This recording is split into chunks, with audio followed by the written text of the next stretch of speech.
ಅವ್ರಿಗೇನೋ ಬುದ್ಧಿ ಸರಿ ಇಲ್ಲ, ಇದನ್ನೆಲ್ಲ ಮಾಡಿಸ್ತಾ ಇದ್ದಾರೆ.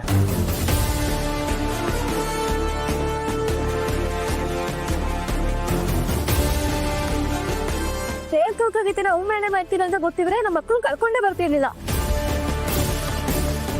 ಈಗಲೂ ಏನು ಪರವಾಗಿಲ್ಲ, ನಿಮ್ಮ ಮಕ್ಕಳನ್ನ ಕರ್ಕೊಂಡು ಹೊರಡ್ಬೋದು.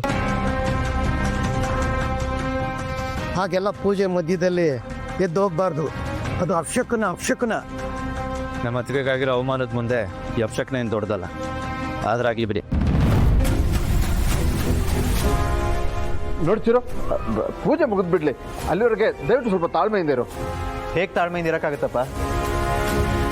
ಅತ್ತಿಗೆಗೆ ಇಷ್ಟು ಜನರ ಮುಂದೆ ಅವಮಾನ ಆಗ್ತಿದ್ರು ಸುಮ್ಮನೆ ಇದ್ದೀರಲ್ಲ. ನೀವಾದ್ರೂ ಹೇಳ್ಬೇಕು ತಾನೆ ದೀಪ ಅವ್ರಿಗೆ ಇದೆಲ್ಲ ಬೇಡ ಅಂತ. ಅದಕ್ಕೆ ಈ ಪೂಜೆ ಮಾಡೋದು ಬೇಡ, ನಿಲ್ಲಿಸಿ ಅಂತ ಹೇಳ್ತಾ ಇರೋದು.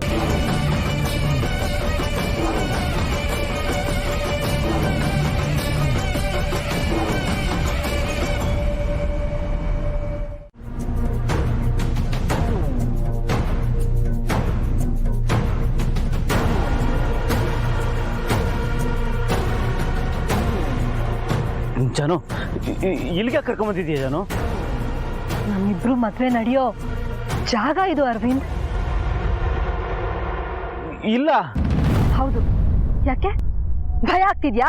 ಜಾನು, ಇವತ್ತು ಯಾಕೋ ನೀನ್ ನಡ್ಕೊಳ್ತಿರೋ ರೀತಿ ನೋಡಿದ್ರೆ ನನಗೆ ತುಂಬಾ ಭಯ ಆಗ್ತಾ ಇದೆ. ಎಲ್ಲ ವಿಚಿತ್ರ ಅನಿಸ್ತಾ ಇದೆ ನನಗೆ. ಇವತ್ತು ನನಗೆ ತುಂಬಾ ಮುಖ್ಯವಾದ ದಿನ ಅರವಿಂದ್. ಈ ದಿನನ ನಾನು ಯಾವತ್ತೂ ಮರೆಯಲ್ಲ. ಇವತ್ತು ನಡೆಯೋ ಘಟನೆ ಲೈಫ್ ಲಾಂಗ್ ನನ್ನ ನೆನಪಲ್ಲಿ ಉಳಿಯುತ್ತೆ. ಅದನ್ನ ನಾನು ಯಾವಾಗ್ಲೂ ಸೆಲೆಬ್ರೇಟ್ ಮಾಡ್ತೀನಿ. ಅಂತದ್ದೇನಾಗುತ್ತೆ ಜಾನು? ಹೇಳದ್ನಲ್ಲ, ನಮ್ಮಿಬ್ರಿಗೆ ಮದ್ವೆ ಆಗುತ್ತೆ ಅಂತ. ಮತ್ತೆ ಕೇಳ್ತಿದ್ಯಾ? ಮತ್ತೆ ಮದುವೆ ಮಾಡ್ಕೊಳ್ಳೋದಕ್ಕೆ ಇಲ್ಲೇನು ಅರೇಂಜ್ಮೆಂಟ್ಸೇ ಇಲ್ಲ. ಅರೇಂಜ್ಮೆಂಟ್ಸು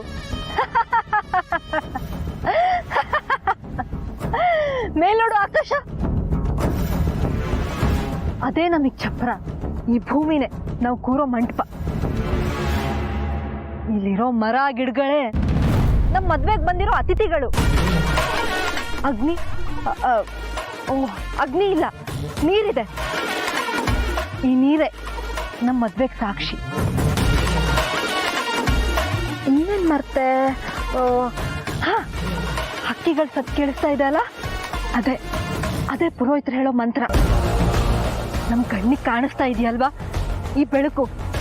ಅದೇ ಮೇಲಿಂದ ನಮಗ್ ಒಳ್ಳೇದಾಗ್ಲಿ ಅಂತ ಹಾಕ್ತಾ ಇರೋ ಅಕ್ಷತೆ. ಇದೆಲ್ಲ ನಿನ್ಗೆ ಓಕೆನಾ? ಜಾನು, ನೀನ್ ಬೇಜಾರು ಮಾಡ್ಕೋಬೇಡ ಜಾನು, ಪ್ಲೀಸ್ ಜಾನು. ಬೇಜಾರ ಯಾಕೆ? ಜಾನು, ಯಾಕೋ ನಾವಿಬ್ರು ಮದುವೆ ಆಗೋದು ಸರಿ ಅನಿಸ್ತಾ ಇಲ್ಲ ನನಗೆ. ಏನೋ ಹೇಳ್ತಿದ್ಯಾ? ರಿಲ್ಯಾಕ್ಸ್ ಜಾನು, ಕೂಲ್. ನಾನು ಏನು ಹೇಳ್ತಾ ಇದ್ದೀನಿ ಅಂದರೆ, ಮದುವೆ ಆಗೋದಕ್ಕೆ ಈ ಜಾಗ ಸರಿ ಇಲ್ಲ ಜಾನು. ನಾವೆಲ್ಲಾದ್ರೂ ದೇವಸ್ಥಾನದಲ್ಲಿ ಹೋಗಿ ಮದುವೆ ಆಗೋಣ. ಹೋಗೋಣ ಬಾ.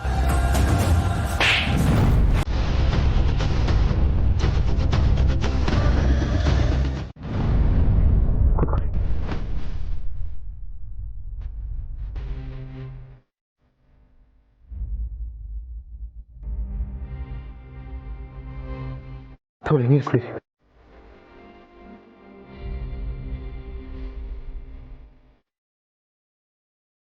ಸಮಾಧಾನ ಮಾಡ್ಕೊಳ್ಳಿ. ಸಾರಿ ಅದಕ್ಕೆ. ಅದೀಪ್ ಅವ್ರ ಹೆಸರು ಹೇಳಕ್ಕೆ ಅಸಹ್ಯ ಆಗುತ್ತೆ.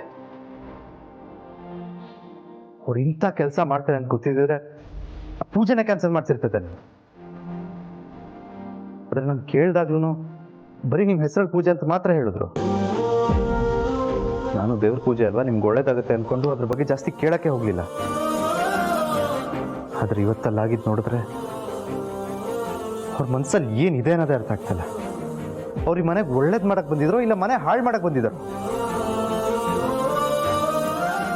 ಮಕ್ಕಳು ಕಂಡ್ರೆ ನಿಮ್ಗೆ ಆಗಲ್ಲ ಅಂತ ಗೊತ್ತಿದ್ರು ಇಂಥ ತಪ್ಪು ಮಾಡಿದ್ದಾರೆ ಅಂದರೆ ಅವ್ರಿಗೆ ಕ್ಷಮೆ ಅನ್ನೋದು ಇಲ್ಲ. ಅದಕ್ಕೆ ಅವ್ರಿಗೆ ಸರಿಯಾಗಿ ಮಾಡ್ತೀನಿ. ಇವತ್ತು ಈ ಮನೇಲಿ ಇಲ್ಲ ಅವ್ರು ಇರಬೇಕು, ಇಲ್ಲ ನಾನಿರಬೇಕು. ಏನ್ ಹೇಳ್ತೆ? ಯಾರಿಗೋಸ್ಕರ ನೀನ್ ಯಾಕೆ ಮನೆ ಬಿಡ್ಬೇಕು? ಇವತ್ತು ಅವ್ರು ಬರಲಿ, ಅದಕ್ಕೆ ಎಲ್ರೂ ಕೇಳ್ತೀನಿ. ಅವ್ರ ಪರ ಯಾರು ನಿಲ್ತಾರೋ ನೋಡ್ತೀನಿ. ಯಾರು ನಿಲ್ತಾರೋ ಬಿಡ್ತಾರೋ ಅನ್ನೋದು ನನಗೆ ಬೇಕಾಗಿಲ್ಲ ಚಿರು. ಆದ್ರೆ ನೀನು ಈ ಮನೆ ಮಗ, ನೀನ ಆ ದೀಪನ ಅಂತ ಬಂದಾಗ ಈ ಮನೆಯವ್ರು ಎಲ್ಲರೂ ನಿನ್ನ ಪರವಾಗಿ ನಿಲ್ಬೇಕೇ ಹೊರತು ಹೊರಗಿಂದ ಬಂದಿರೋ ಆ ದೀಪನ ಪರವಾಗಿ ನಿಲ್ಲೋದ್ರಲ್ಲಿ ಏನು ಅರ್ಥ ಚಿರು? ಅವಳಿಲ್ಲಿ ಇರಬೇಕು ಇರಬಾರ್ದು ಅನ್ನೋದನ್ನ ಡಿಸೈಡ್ ಮಾಡೋದಕ್ಕೆ ನೀರಿದೆಯಾ? ಅದೆಲ್ಲ ನಿನಗೆ ಬಿಟ್ಟಿದ್ದು. ಅವಳನ್ನ ಕಳಿಸ್ಬೇಕಂದ್ರೆ ಕಳಿಸು, ನನಗೇನು ಅಭ್ಯಂತರ ಇಲ್ಲ. ಆದ್ರೆ ಅವಳು ನನಗೆ ಈ ಥರ ಅವಮಾನ ಮಾಡ್ತಾಳೆ ಅಂತ ನಿಜವಾಗ್ಲೂ ಅನ್ಕೊಂಡಿರಲಿಲ್ಲ ಚಿರು. ಅವಳಿಗೆ ನನ್ನ ಬಗ್ಗೆ ಎಲ್ಲ ಗೊತ್ತು ತಾನೆ, ಆದ್ರೂ ಯಾಕೆ ಈ ಥರ ಮಾಡಿದ್ಲು? ರೀಸೆಂಟಾಗಿ ಆ ರಾಹುಲ್ ವಿಚಾರದಲ್ಲೂ ಹೀಗೆ ಮಾಡಿದ್ಲು, ಇವಾಗ ಈ ಮಕ್ಕಳ ವಿಚಾರದಲ್ಲಿ. ಎಲ್ಲ ಆದರೂ ಅವ್ರಿಗೆ ಒಂದು ಮಾತು ಬೈದೆ ಆಗಿರೋದನ್ನೆಲ್ಲ ಸಹಿಸ್ಕೊಂಡಿದ್ರಲ್ಲ, ಅದಕ್ಕೆ ಗ್ರೇಟ್. ಅದಕ್ಕೆ ನೀವು ನಿಮ್ಮ ಒಳ್ಳೆತನ ಅವ್ರಿಗೆ ಅರ್ಥ ಆಗ್ತಿಲ್ಲ ಅಷ್ಟೇ. ಇವತ್ತು ಎಲ್ಲರ ಮುಂದೆ ಎಲ್ಲದನ್ನು ಅರ್ಥ ಮಾಡಿಸ್ತೀನಿ. ಆ ದೀಪ ಏನೋ ಸಂಚು ನಡೆಸ್ತಾ ಇದ್ದಾಳೆ ಅಂತ ನನಗೆ ಗೊತ್ತಿತ್ತು. ಅದೇ ಕಾರಣಕ್ಕೆ ಇವತ್ತು ದೇವಸ್ಥಾನಕ್ಕೆ ಬರೋದು ಬೇಡ ಅಂತಾನೆ ನಾನು ಅನ್ಕೊಂಡಿದ್ದೆ. ಆದ್ರೆ ಮನೆಯವರೆಲ್ಲ ನನ್ನ ಬಗ್ಗೆ ಏನು ಅನ್ಕೋತಾರೋ ಅಂತ ಕೊನೆಗೂ ನನ್ನ ಅನುಮಾನನೇ ನಿಜ ಆಯ್ತು. ಈ ಮನೆಗೋಸ್ಕರ ನಿನಗೋಸ್ಕರ ನಾನು ತಾಯಿ ತರನೇ ತ್ಯಾಗ ಮಾಡಿರೋ ನನಗೆ